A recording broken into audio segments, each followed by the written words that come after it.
ये क्वेश्चन आपको स्क्रीन पर दिख रहा होगा। इस क्वेश्चन को आप देखो। मैं हिंदी में पढ़ता हूँ, आप लोग इंग्लिश में कंफर्टेबल तो इंग्लिश में पढ़ सकते हो। पी स्थान ए से 6 AM पर चलना शुरू करता है और 8 आवर बाद स्थान बी पर पहुँच जाता है। क्यू स्थान बी से 8 AM पर चलना शुरू करता है और 9 आवर बाद स्थान ए पर पहुँच जाता है। जिस समय वे मिलते हैं उस समय तक क्यू द्वारा तय की गई दूरी और पी द्वारा तय की गई दूरी का अनुपात क्या होगा। मतलब क्यू का जो टोटल डिस्टेंस है और पी का जो टोटल डिस्टेंस है वो पूछा है। ये वाले क्वेश्चन में बहुत सारे कैंडिडेट को प्रॉब्लम आती है, क्योंकि इस वाले क्वेश्चन हो तो स्पीड दिया होता है ना ही कुछ, बस इसमें टाइम दिया रहता है। ठीक है, तो इस वाले क्वेश्चन को हम कैसे करेंगे, आशा करता हूँ आपने क्वेश्चन पढ़ लिया होगा। हिंदी मीडियम वाले स्टूडेंट और इंग्लिश मीडियम वाले स्टूडेंट दोनों ने अपना क्वेश्चन पढ़ लिया होगा। अब मैं इसको सीधा सॉल्यूशन पे ले चलता हूँ, तो आप देखो मैं कैसे इसका सॉल्यूशन करता हूँ। ठीक है, क्वेश्चन पढ़ लिया, समझ आ गया क्वेश्चन। PYPA पूछा हुआ क्वेश्चन है, टाइम एंड डिस्टेंस का क्वेश्चन है। चलो मैं सॉल्यूशन दिखाता हूँ। सॉल्यूशन करने के लिए आपको मैं ले चलता हूँ अपनी नोटबुक पे और मैं सॉल्यूशन करके दिखाऊंगा, लाइन बाय लाइन करके दिखाऊंगा। तो देखो, जैसा कि आप लोग हमारे नोटबुक पे आ गए हैं, तो मैं यहाँ पे अपना क्वेश्चन आपने पढ़ लिया, क्वेश्चन मैं आपको दिखा चुका हूँ। अब मैं सॉल्यूशन बताता हूँ, देखो कैसे होगा। एक P है, ठीक है, ए स्थान से ए से चल रहा है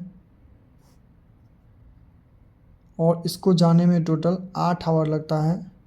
6 AM पे यहाँ से वो निकलता है, ये बी पर पहुँच जाता है।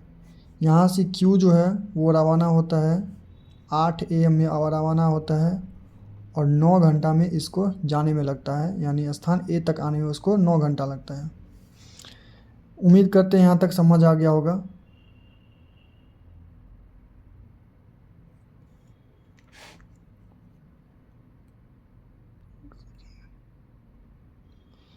उम्मीद करते हैं यहाँ तक समझ आ गया होगा। अब क्या होता है वो देखो, यहाँ ये पी था, स्थान ए से चला 6 AM पे, 8 घंटा लगा बी में पहुँचने पर। क्यू है, स्थान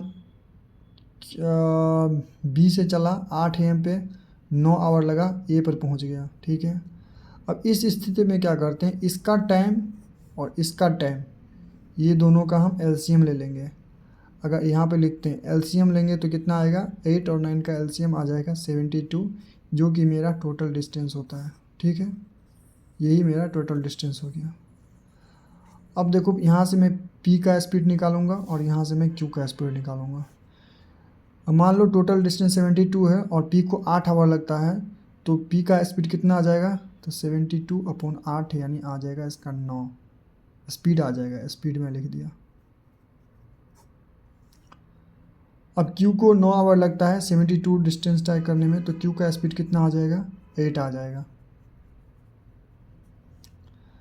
अब देखो, पहले हमें इसको मीटिंग पॉइंट निकालना होगा, जो P और Q एक दूसरे को कहाँ मिले। वो निकालने के लिए पहले एक A को और जो P को और Q को एक साथ चलाना होगा, जो कि इसमें कह रहा है जो P जो है ना वो 6 बजे निकला है और जबकि Q है वो 8 बजे निकला है, यानी 2 घंटे का फ़र्क आ रहा है।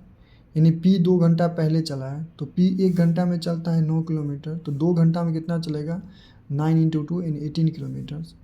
तो P जो चल जाएगा 2 घंटा में 9 × 2 18 किलोमीटर्स, यानी टोटल डिस्टेंस 72 था, तो 72 में से 80 माइनस करेंगे यानी 54 किलोमीटर। ये जो किलोमीटर है इसमें P और Q मिलेंगे। तो मीटिंग पॉइंट अब निकालता हूँ, मीटिंग टाइम निकालता हूँ। मीटिंग टाइम कब मिलेंगे, मीटिंग टाइम जो हो गया वो 54 डिस्टेंस, और दोनों क्या कर अपोजिट चल रहे हैं।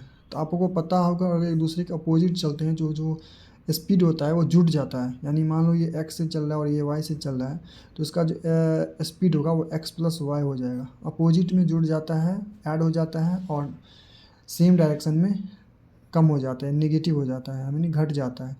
तो यहाँ पर अपोजिट जा रहा है तो यहाँ जुड़ जाएगा, यानी P का स्पीड है 9 और Q का स्पीड है 8, तो 9 8 जुड़ के 17 आ जाएगा। यानी इतने आवर्स में ये दोनों आपस में मिलेंगे।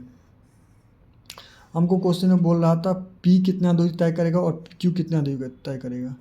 तो P द्वारा तय की गई दूरी और Q द्वारा तय की गई दूरी। तो मीटिंग पॉइंट यही है, मीटिंग टाइम तो यही है सबका। तो P का अगर मीटिंग टाइम निकालें तो 14/7 54/70 इतना मीटिंग टाइम। P का स्पीड कितना है? P का स्पीड है 9 इधर 9 लिख देंगे, और प्लस P ने 18 किलोमीटर एक्स्ट्रा चला है, तो P टोटल इतना किलोमीटर चला। जबकि Q में ऐसा कुछ नहीं है। Q का कितना मीटिंग टाइम लिख देंगे 50/17 और इंटू Q का स्पीड जो कि 8 है, ये वाला 8 जाएगा। तो मैंने Q इतना ही चला, P इतना चला। तो हम आगे फर्दर कैलकुलेशन करेंगे। तो ये 486/17 प्लस 18, और इसको मैं ऐसे ही रहने देता हूँ ताकि कट करने में, ये रेशियो मैं निकाल रहा हूँ, ठीक है, रेशियो निकाल रहा हूँ। आगे सॉल्यूशन करेंगे तो कितना हो जाएगा, 18 को 70 से गुना करो तो हो जाएगा 316 हो जाएगा शायद। तो 486 प्लस 316/17 रेशियो 14/8/70। अब 70 से 70 मार दिया, इधर से इधर मैं करता हूँ, इधर लिखता हूँ P और Q, इधर जोड़ो 6 6 12 8 1 9 1 10 4 3 7 1 8।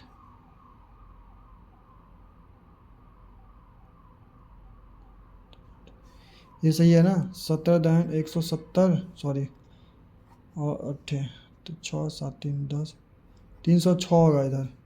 इधर 306 होगा, ठीक है। ये 6 6 6 12 8 1 9 और 4 3 7। तो मैं इधर लिखता हूँ P इंटू 9 792, और इधर Q कितना आ गया 14/8, ये मैं इधर लिखा, देखो P और Q का। अब इसको 8 से कट कर दो, 8 9 72 7, 8 9 72। अब देखो 9 से कट करो 11, 9 से कट करो 6, यानी कितना हो गया रेशियो 11/6। इसका राइट आंसर होगा। P इतना दूरी, Q इतना दूरी। अगर दूरी में पूछता तो ये आ जाता, मतलब ये वाला 792 और ये, लेकिन रेशियो में पूछा है तो 11/6 होगा। तो एक बार फिर से देख लो पूरा सॉल्यूशन, अगर समझ आ गया हो तो चेक कर लेना। ये शॉर्ट वीडियो लॉन्ग हो जाएगा, ठीक है। एक बार में देख लो अच्छे से सॉल्यूशन पूरा। समझ आ गया तो कमेंट करना, और कैसा सॉल्यूशन था कमेंट करना। सबको समझ आ गया कि नहीं आया समझ, ठीक है। तब मिलता हूँ नेक्स्ट वीडियो में ऐसे क्वेश्चन को लेकर, ठीक है। Bye and take care.